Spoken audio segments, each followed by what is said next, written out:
Welcome to the channel, welcome to the channel, welcome to the channel, yeah. Hello.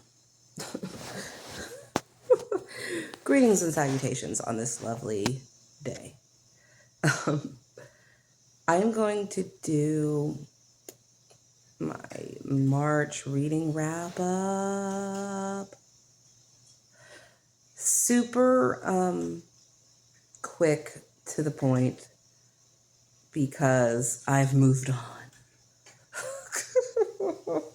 Because March was just mid. I haven't really come across any, I guess, favorites of the year. Like, I've been having books that are my favorites, but not like mind altering, the best book I've read the whole year type books. Even like the books I've enjoyed quite a bit, besides like maybe, um, you know, Parable of the Sower I read by it, but it's by my favorite author, so of course that's gonna like tick all my boxes. But like, and then I've read a couple of sequels to some books that I enjoy, that I really, really love, but I haven't had that like mind blowing, oh my God, this is my favorite book of the year. I've been having a good time, just a good time, not a mind altering time, just a good time. So March, there was nothing really to report as far as, oh my God, there's this book that I'm just dying to talk to you about. So March, I read 16 books. I participated in the Trans Rights Readathon. I read, I think, 8 or 9 books for that. They were all a good time. But when I was looking for like trans books to read, there were so many I'd already read. And I'm like, oh yeah, because I just read books that sound good to me, and those books just always happen to be, you know, queer, or, you know, I just enjoy marginalized stories in general, and I gravitate towards them without really trying. So, yeah. But so I'm just going to kind of talk. I have 3 books that I really enjoyed. Um, like I said, they're not mind blowing, but just I really enjoyed them. So the first one is Under the Dragon Moon by Moss Hanlon. It's a indie published book that I read on Kindle Unlimited, and I really enjoyed this one.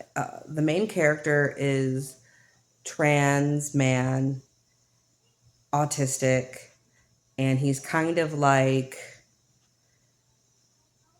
a magical PI. He does a lot of things, and he kind of illegally he finds things. Um, and he gets a client who asks him to find his niece's dragon egg that got stolen. And so he kind of goes on this little adventure, and his client ends up, you know, being this cinnamon roll ray of sunshine, and he just falls in love with him.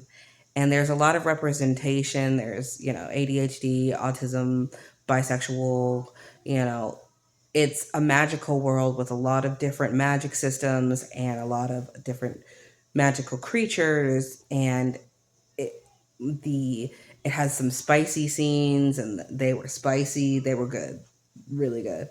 And a lot of times when I'm really into a book, I'll like have to read it because I can't put it down.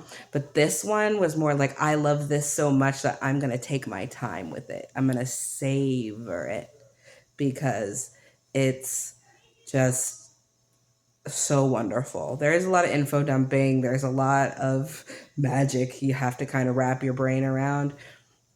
And it does kind of allude to events that happened before the book, almost like it's not the first book in the series, but it is. So you do have to kind of like lots of characters know each other and they have a past, and you kind of have to just kind of go with it. But it's just because I'm autistic, I could relate to the character being autistic. And it's basically Howl's Moving Castle if you made it queer. It was really good. My number one of the month by far. And it's the beginning of a series, so I can't wait to see like where, it goes from there. Another one that I really loved was Go Luck Yourself. It's the second book in like the Royal series. The first book was about the son of Christmas and the son of Halloween falling in love. And it's very much like red and royal blue, but like if all the kingdoms, like countries, were holidays. So you have the kingdom of Christmas, the kingdom of Halloween, every holiday you can think of, has their own little kingdom, and they all have kids, and it's basically just each book follows a different one. And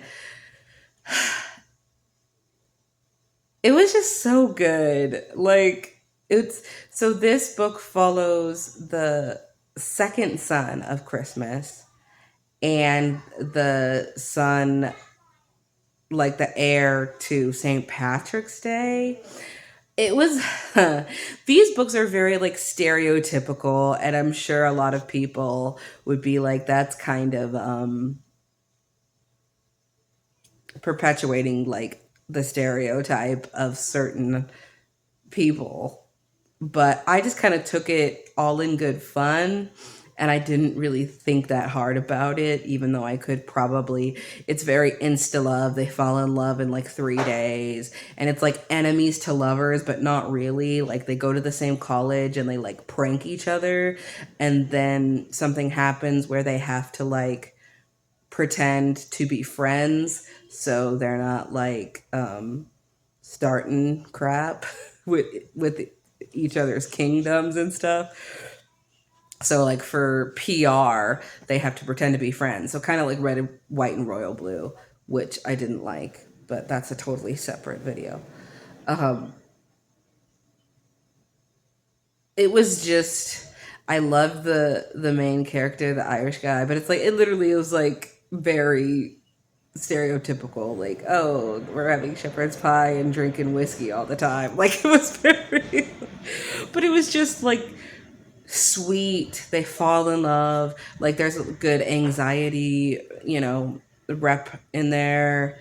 Parent abandonment. Like there's a lot of stuff in there. It's not just fluffy good times, but it was just delightful for me just to be back in the world with some of the characters I already knew, and it's just a fluffy good time. A fluffy good time. Then the last book that I liked, which escapes me. Oh my. Oh, okay. Yeah. Okay. So the third book that I like is actually a novella, and it's The Dead Cattail Assassins by P. Djeli Clark. So I really like P. Djeli Clark's novellas. When I tried to read his full size novel, I was like, what is this? I do feel like some authors have a really good like formula when they're writing certain things, and I feel like a lot of authors who usually write really big novels, when they try to do short stories or a novella, they can't, and it just doesn't come across how they want. Like, they want more time, you know?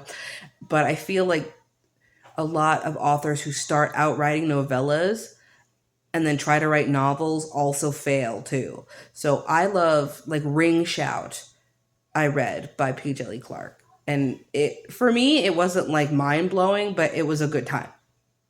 And this one was just a good time. Like, it was really funny. I liked how he wrote the characters. It's basically, so these are assassins. They make a pact with a god that basically when they die, they're going to kind of become assassins, and they take contracts. And but when they become assassins, it's after they die.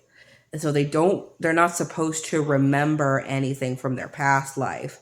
And it follows our main character, and she is going to go, take somebody out, and she remembers them, or like recognizes them. And she's not supposed to be able to do that. So she kind of goes, she does not end up fulfilling her contractual obligation, and ends up like finding out a whole bunch of other things, like, why do I remember? And then it leads into this big conspiracy, and just kind of the ragtag adventure of that. And it's just really funny. He managed to have these really in-depth characters in such a short time, and the world is really well done, the world building, and it was just a really good time. I enjoyed it. It was on like my anticipated reads of like what I wanted to read this year, and I just now got my hands on it because I have to wait for stuff to get to my library. But it was really, really good. But those are kind of like the top 3 books of the month, and I will see you in the next one, guys. Bye.